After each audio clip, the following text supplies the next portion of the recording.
There is a surprising twist tonight in one of the flashpoint debates of our time.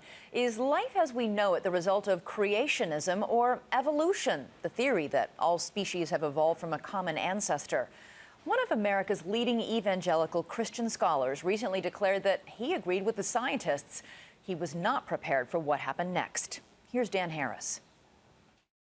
The story of creation in the book of Genesis, God creating man, Adam and Eve in the Garden of Eden, is a bedrock belief for many Christians. 2/3 of Americans say it is literally true. So it created an uproar when the author and respected conservative evangelical Bible scholar Dr. Bruce Waltke said this about the overwhelming evidence for evolution. To deny that reality will make us a cult.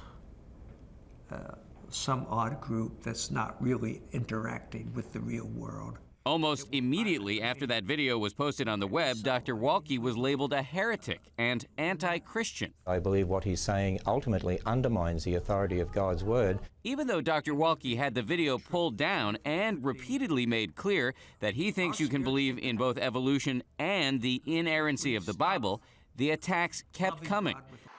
So last week, Waltke resigned from the seminary in Florida where he had taught for more than a decade, blaming the, quote, sheriffs of theology for hounding him out.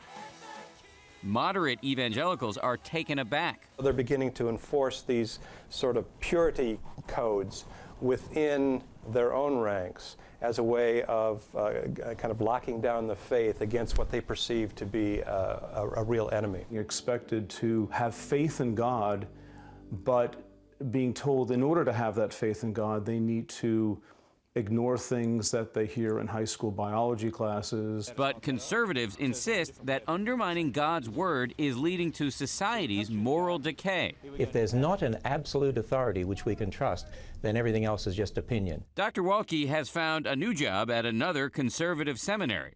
But the age-old tension between science and faith is only likely to increase, and both sides agree the stakes couldn't be higher. Dan Harris, ABC News.